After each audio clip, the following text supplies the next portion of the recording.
jadikan korupsi sebagai sejarah itu indah banget ya. Iya. Tapi kita juga harus realistis kan. Trajektori negara ini terkait dengan korupsi itu memang pasang surut. Ya memang kalau kita lihat korupsi di Indonesia, cara mencegahnya tentunya tidak sama dengan praktek korupsi di negara-negara lain ya. Korupsi itu sebenarnya bisa dicegah dari hal-hal yang seperti kecil dulu, korupsi waktu, korupsi. Dan apa yang kita terima itu relatif sesuai dengan apa yang keringat yang kita keluarkan. Mendidik perilaku anti korupsi dari awal, tapi yang tidak kalah penting adalah proses setelah itu. Karena justru banyak negara yang fail di tengah itu ya, di tengah, sehingga dia tidak maju. Oke, halo teman-teman semua, selamat pagi, selamat siang, selamat sore dan selamat malam. Semoga teman-teman sehat selalu di mana pun kalian berada. Balik lagi di sini di podcast Work Life by Payung. Di sini kita akan membahas mengenai bagaimana membangun generasi tangguh yang anti korupsi dan lebih produktif.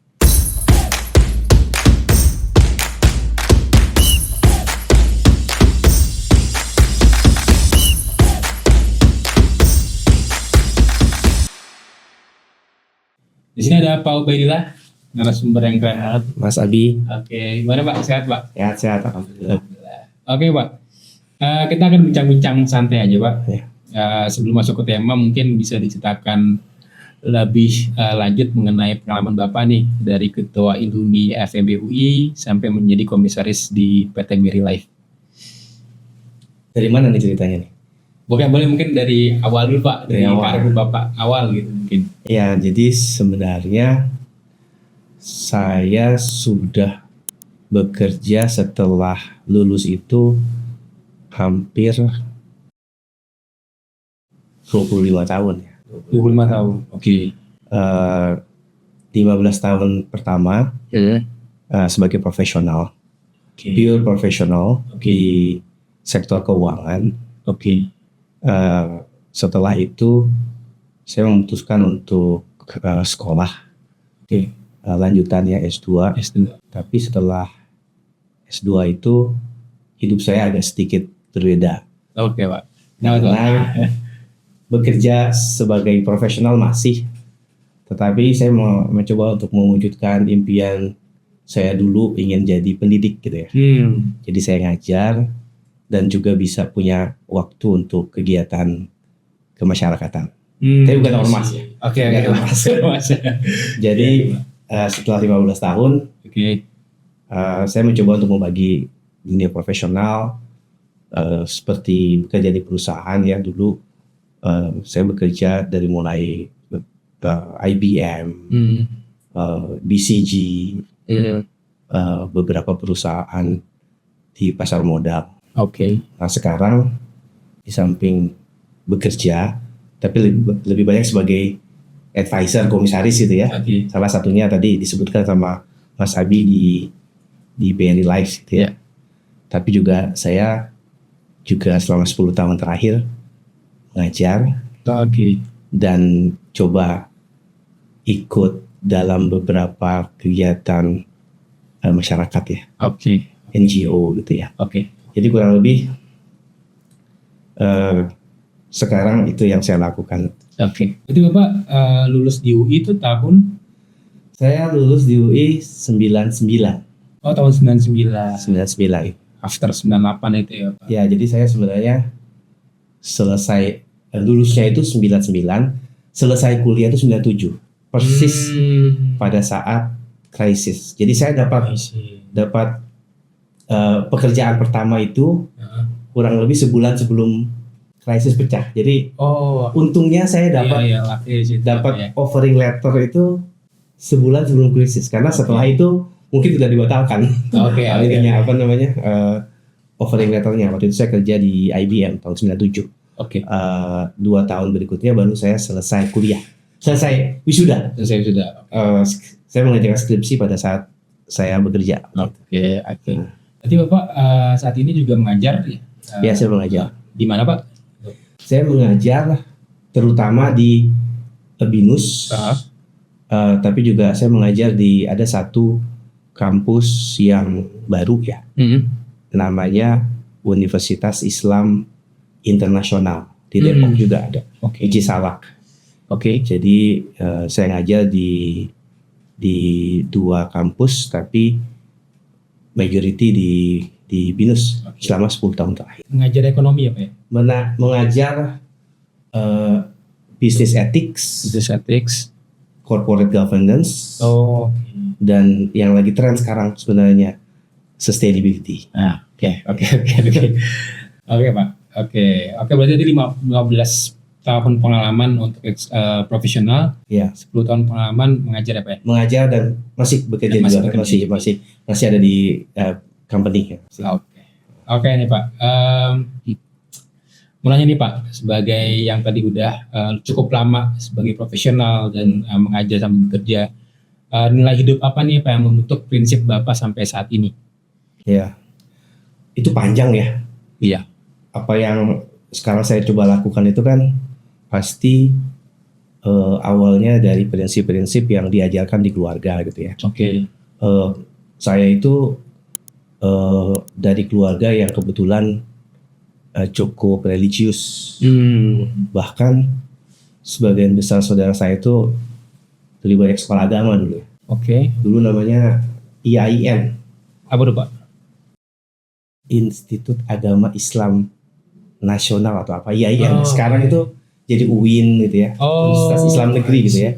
Jadi lebih banyak yang belajar agama dan berprofesi di pengadilan tinggi agama. Saya yang sebagai salah satu pengecualian, kuliah di tempat umum, universitas umum, dan kebetulan di keluarga karena cukup religius, selalu yang diingatkan adalah hal-hal yang sifatnya apa yang dilarang atau diajukan oleh agama gitu ya. Contohnya misalnya carilah rezeki yang halal gitu ya. Terus makanan, jangan makan atau ambil hak orang lain. Itu yang selalu disampaikan oleh orang tua saya. Pak. Di samping yang biasa ya, jangan lupa sholat gitu ya. Jangan lupa sholat. Tapi dua hal yang selalu saya ingat waktu orang tua saya berpesan kalau saya telepon gitu ya, yaitu ya rezeki yang halal dan jangan ambil hak orang lain. Atas keluarga. Jadi itu sebenarnya awal. Tapi yang benar-benar membuat saya merasa apa yang disampaikan keluarga saya itu penting. Pada saat saya kuliah sih ya. Saya waktu itu cukup aktif di organisasi. Kebetulan ada satu organisasi yang mengajarkan kita banyak soal idealisme. Namanya Badan Otonom Ekonomika. Ekonomika, lembaga jurnalistik ya. Pak. Jadi di situ saya belajar soal kenapa kita harus menjaga integritas. Mengapa kita harus kritis dengan kondisi sosial.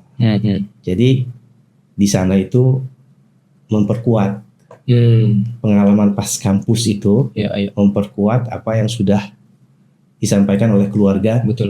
Waktu saya mungkin masih SMA. Dan itu mungkin yang balik ke pertanyaan Mas Abi tadi ya. Itu membentuk pribadi saya ketika masuk ke dunia kerja, masuk ke dunia profesional, sampai saat ini. Jadi lebih. Saya juga merasa seperti itu sih Pak. Emang berawal dari keluarga, dengan diajarkan oleh orang tua saya, sampai ketika saya masuk kampus, saya ikut organisasi, pola disiplin saya itu berubah gitu Pak. Dari time management, dari mengatur tim gitu-gitu. Itu pengalaman yang sangat berharga sih menurut saya. Betul. Oke Pak, pertanyaan berikutnya nih Pak. Kan Bapak tadi udah nyebutin tuh Bapak aktif dalam organisasi, terus tadi Bapak juga pengalaman di keluarga yang diajarkan adalah cari rezeki yang halal gitu ya Pak. Nah tanggapan Bapak terkait dengan melihat isu korupsi yang ada di Indonesia dan sudut pandang dunia kerja itu seperti apa? Waduh, pertanyaan yang berat. Dari sisi dunia bekerja, sebenarnya Eh, dari pengalaman saya pada saat bekerja, korupsi itu bukan sesuatu yang terlalu dilematis. Oke. Maksud saya gini, saya beruntung bekerja di perusahaan yang memang cukup disiplin menjaga semangat anti korupsi dengan tata kelola yang baik. Karena rata-rata perusahaan yang saya terjuni itu adalah perusahaan multinasional. Oke, Pak. Yang memang sudah lama, sudah ratusan tahun, dan mereka bisa hidup ratusan tahun karena memang menjaga tata kelolanya, disiplinnya. Menjalankan bisnis itu tidak cuma what, tapi how. Itu paling penting kan, agar bisa berkembang, bisa membuka cabang di berbagai negara gitu ya. Jadi anti korupsi itu adalah semangat yang memang diusung di perusahaan-perusahaan tersebut. Dari mulai hal-hal kecil, kita tidak boleh menerima gift yang terlalu berlebihan. Terus juga kita harus disiplin dengan waktu. Mungkin nggak terlalu kelihatan seperti korupsi ya, tapi kan itu hal kecil yang mengajarkan kita bahwa korupsi itu sebenarnya bisa dicegah dari hal-hal yang seperti kecil dulu, korupsi waktu, korupsi, dan apa yang kita terima itu relatif sesuai dengan apa yang keringat yang kita keluarkan. Cukup predictable kalau bekerja di multinasional itu ya. Kita dapat gaji X gitu ya, karena memang tanggung jawab kita masih terbatas. Ketika kinerja kita baik, pada saat itu meningkat ya. Pendapatan kita meningkat, tapi tanggung jawab juga meningkat. Jadi bekerja atau mendapatkan pendapatan sesuai dengan effort yang kita lakukan. Jadi saya nggak terlalu banyak melihat itu dilema pada saat di dunia korporasi, paling tidak 10 tahun pertama. Berarti integritas itu harus dikelola sedemikian rupa ya Pak, untuk bekerja di suatu perusahaan gitu ya. Tapi tantangannya adalah ketika kita udah sampai ke level yang lebih tinggi, tantangan untuk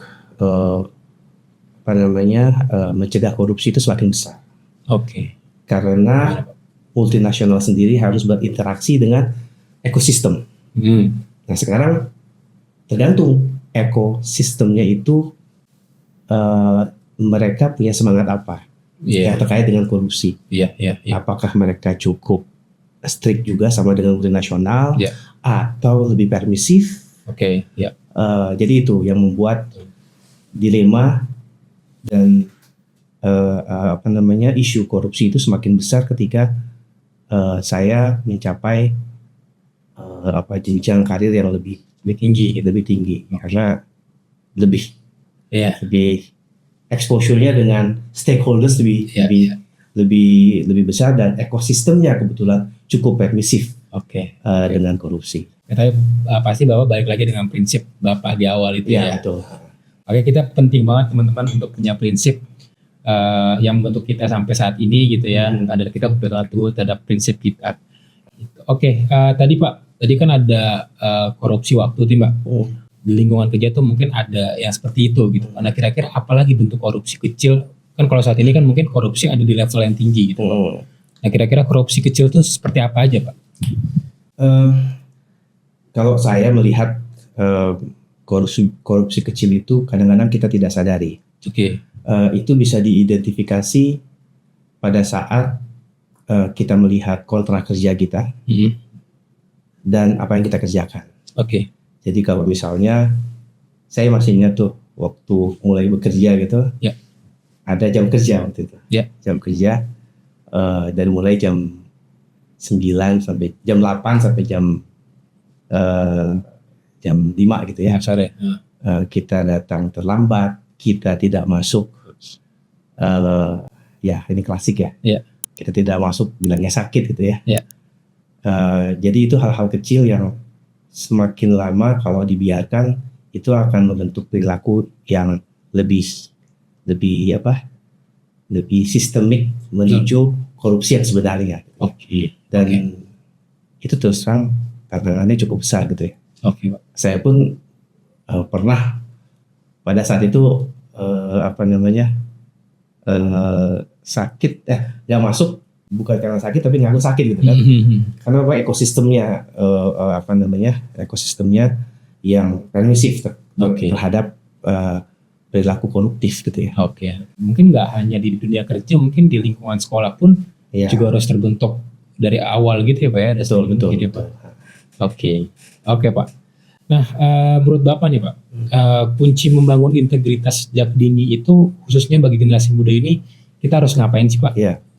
Jadi dulu kalau saya ditanyakan pertanyaan ini ke saya oleh Mas ya, itu susah saya untuk menjawab. Tapi setelah saya mengajar, terutama mengajar topik etika bisnis, pertanyaan itu jadi relevan dan bisa cukup dijelaskan. Pak. Bagaimana supaya kita bisa menerapkan perilaku anti korupsi sejak dini ya. Saya kalau ngajar bisnis ethics itu ada teori yang cukup powerful, namanya stages of moral development. Stages of moral development dari Lawrence Kohlberg, seorang psikolog gitu ya. Jadi Lawrence Kohlberg itu bilang evolusi perilaku moral seseorang itu berevolusi dari mulai dia kecil sampai dia dewasa. Ada 3 tahapan, namanya pre-konvensional, konvensional, sama post-konvensional. Pre-konvensional itu waktu kita di keluarga. Kita dikasih tahu sesuatu itu baik atau tidak, benar atau tidak, itu awalnya pasti di keluarga ya. Biasanya dari contoh. Kalau nggak boleh melakukan sesuatu. Kalau nggak sholat nanti dicambuk. Atau bisa juga sebaliknya, dikasih insentif. Kalau berprestasi, kalau belajar. Jadi dari awal itu sesuatu yang baik dan yang salah dan benar itu mulai diintroduksi ke kita gitu ya. Dalam bentuk apa? Hukuman dan dan apresiasi. Itu datang dari eksternal.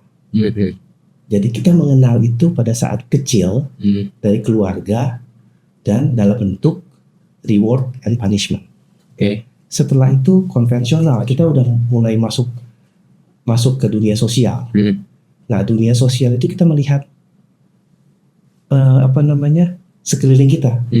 Kita melakukan sesuatu itu tidak benar atau tidak, itu tidak semata-mata karena ada reward atau punishment secara langsung dari keluarga, tapi karena kita merasa, wah, kalau misalnya kita melakukan sesuatu, misalnya volunteering gitu ya, orang pasti akan memuji.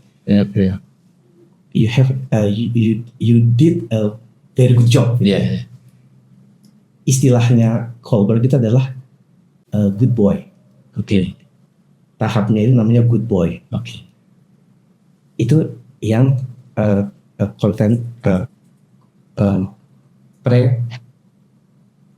pre-konvensional sama post-konvensional. Kalau yang konvensional itu adalah post-konvensional, kita sudah terjun ke masyarakat. Sudah nyemplung nih Pak. Sesuatu yang baik dan tidak ataupun salah atau benar, itu sudah kita lihat dari perspektif yang lebih luas. Bukan karena reward, bukan karena punishment, bukan karena impress, untuk impress orang lain, mengimpress teman kita gitu ya. Tapi sudah menjadi social contract. Jadi bukan eksternal tapi internal. Kita bisa melihat pada satu titik bahwa Kalau saya bawa mobil melanggar lampu merah, itu apakah benar kalau saya harus bayar? Bisa, benar. Karena dari berbagai macam kasus, Iya. seseorang itu bisa melalui dua fase itu. Oke. Pada saat awal dia menerima apa aja yang ada Ya, yang yang berlaku di sistem sosialnya. Ya. Tapi ketika dia masuk ke post konvensional, dia sudah mulai bertanya, apakah ini benar? Apakah ini adil? Oke. Apakah kondisi yang ada sekarang misalnya itu kita cukup diam aja atau harus bersuara? Oke. Jadi itu yang namanya post konvensional. Dorongan untuk anti korupsi atau lebih etis itu datang dari internal. Jadi kalau kita lihat evolusinya, penting sekali kan sebenarnya untuk bisa dari awal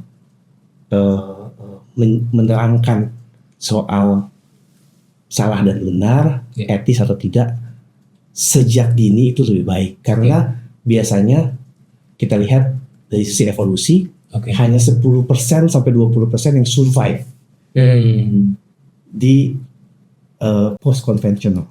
Oke. Itu biasanya di umur berapa, Pak? Sorry. Kenapa? Post konvensional itu biasanya Ini kebetulan psikolog dari dunia barat ya. Iya. Jadi kalau sekolah itu mungkin kalau yang paling keluarga itu kan sampai umur mungkin 7 tahun. Oke. Yang di tengah itu pada saat dia sekolah 12 tahun sekolah. Iya. 7 sampai 18 tahun. Oke. Setelah itu post konvensional. Oke. Jadi nggak cuma keluarga, sekolah, tapi juga masyarakat. Oke. Sayangnya Indonesia, karena ini jadi sebuah teori, pasti ada risetnya kan. Yeah. Di situ tuh menunjukkan bahwa evolusinya seperti ini dan di banyak negara maju memang itu yang terjadi. Kesadaran untuk kalau saya nemu uang di di jalan, saya nggak bisa ambil karena itu bukan hak saya. Itu karena sudah diajarkan pada saat dia masih sekolah. Ketika dia sudah jadi dewasa, proses evolusinya berjalan dengan mulus itu ya. Di negara-negara lain belum tentu itu terjadi. Kadang stop di tengah, bahkan kadang stop di level paling awal. Kita melakukan sesuatu yang benar itu karena ada hukuman. Kalau kita melakukannya atau menunggu reward. Jadi kadang-kadang sebuah negara meskipun usianya sudah puluhan tahun merdeka, dia berhenti di level pre-konvensional. Kita melakukan sesuatu itu bukan karena dorongan dari dalam, tapi dari luar, dari hukuman yang diberikan, atau dari insentif. Jadi itu yang menurut saya penting sekali untuk mengajak atau mendidik perilaku anti korupsi dari awal. Tapi yang tidak kalah penting adalah proses setelah itu. Karena justru banyak negara yang fail di tengah itu di tengah, sehingga dia tidak maju. Dia tidak maju ke proses yang berikutnya. Jadi peran keluarga itu penting banget ya Pak ya. Parenting itu penting banget. Ya, tapi tidak cukup. Makanya perlu ada sosial gitu ya Pak ya. Cara dia berpikir kritis. Pasti dengan tata krama di Indonesia juga. Iya, betul. Berpengaruh ya. Oke Pak, tadi saya sebenarnya penasaran nih Pak. Tadi kan Bapak menjawab bahwa dengan pertanyaan yang saya tadi itu Bapak susah untuk menjawabnya sebelum mengajar gitu. Nah, bagaimana maksudnya ketika mengajar itu Bapak terbuka secara pikiran atau maksudnya pikirannya itu lebih luas lagi dalam pikir atau gimana Bapak? Bapak S2 atau gimana? Pada saat saya mengajar saya punya waktu untuk merefleksikan apa yang sudah saya alami selama ini, sehingga menyampaikannya juga secara reflektif Oke. dan punya struktur. Oke. Jadi saya ingat sekali kalau kita balik ke Kohlberg tadi ya, Yeah. pada saat kuliah misalnya, Yeah.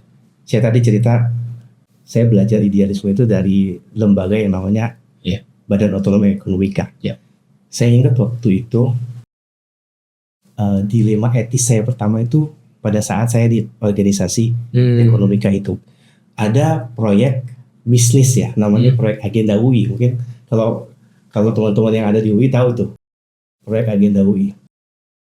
Kita cari sponsor. Sponsor itu penting buat produk yang akan kita buat ya. Tapi pada saat itu ada situasi di mana pemberi sponsor itu minta sesuatu.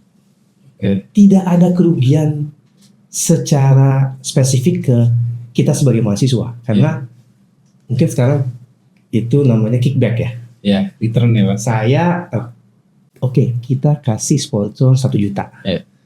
Tapi tolong ditulisnya 1,2. Oh. 1,2. Jadi sebenarnya dari company itu keluar 1,2, tapi yang sampai ke kita 1 juta. Iya. Saya beruntung ada di organisasi yang setiap hari kita bicara soal etika, kita diskusi tokoh-tokoh yang Iya. Albert Camus, Iya. Sohogi kalau di Sohogi, yang balik lagi soal kebenaran itu tidak relatif. Kita harus sampaikan kebenaran secara jelas gitu ya. Jadi karena ini sebuah proyek bisnis di dalam lembaga yang jurnalistik, ini gimana cara kita untuk merespon situasi ini? Jadi pada saat itu dilemanya kan sendiri. Saya diskusikan sama teman-teman, ini gimana? Haruskah kita terima iklan ini atau enggak? Kalau diterima, ada proses kickback yang kita sepakati bukan sesuatu hal yang benar. Tapi kalau kita tidak terima, ini deadline penerbitan itu udah tinggal beberapa bulan dan kita masih kurang sponsor.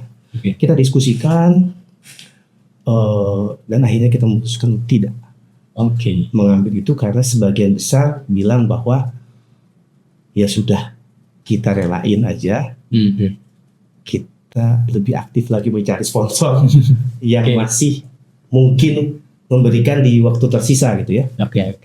Dan proyek itu akhirnya menjadi salah satu proyek paling profitable. Wah, siapa? Itu pelajaran pertama bahwa etika itu punya nilai positif, tapi kita harus sabar. Oke. Menarik Pak. Dan itu yang selalu saya ingat ketika saya berhadapan dengan dilema berikutnya di kemudian hari. Jadi ya itu minimal bisa melewati fase konvensional karena pada saat itu balik lagi ke situ ya Pak ya. Setelah itu pasti akan ada tantangan berikutnya ya. Tantangan berikutnya. Oke, menarik Pak. Lanjut nih Pak ya. Untuk menurut Bapak nih Pak, langkah apa yang efektif untuk membangun budaya malu korupsi di masyarakat dan di tempat kerja? Karena mungkin punishment-nya belum terlalu kelihatan. Mungkin sekarang tuh korupsi ada di level yang tinggi. Gimana Pak? Ya memang kalau kita lihat korupsi di Indonesia, cara mencegahnya tentunya tidak sama dengan praktek korupsi di negara-negara lain ya. Saya melihat kecenderungan adanya apa yang istilahnya oksimoron. Oksimoron itu artinya semakin kita menyampaikan sesuatu itu tidak benar. Yang tidak benar itu semakin tidak benar. Oksimoron kan. Oke. Kita meremind seseorang untuk tidak merokok. Iya. Semakin sering kita bilang jangan merokok, Merokok dia. kita put resiko merokok di box rokok itu yang merokok lebih banyak. Iya. Itu juga terjadi dan bagaimana untuk memitigasi ini cukup kompleks, tapi saya selalu percaya ya bahwa salah satu yang paling efektif itu adalah budaya. Budaya lokal. Iya. Indonesia itu dikenal sebagai masyarakat yang solider, kemudian juga sering bekerja bersama, gotong royong. Jadi untuk soal korupsi mungkin akan lebih efektif untuk menempuh jalan budaya. Apakah ada solidaritas bersama dari masyarakat supaya kita tidak tidak terus-menerus korupsi gitu ya. Apalagi sekarang kenyataan ya premis saya mengatakan oksimoron itu benar-benar terjadi. Karena pasca reformasi perilaku korupsi itu bukannya berkurang, malah mungkin semakin massal. Meskipun sempat cukup memberikan harapan ya. Kalau kita lihat indeks korupsi kita sempat membaik dalam 10 tahun, tapi sekarang mungkin balik to square one. Jadi kalau menurut saya pendekatan solidaritas, gotong royong kita bersama untuk bisa menganjurkan untuk tidak korupsi, mungkin akan lebih efektif. Meskipun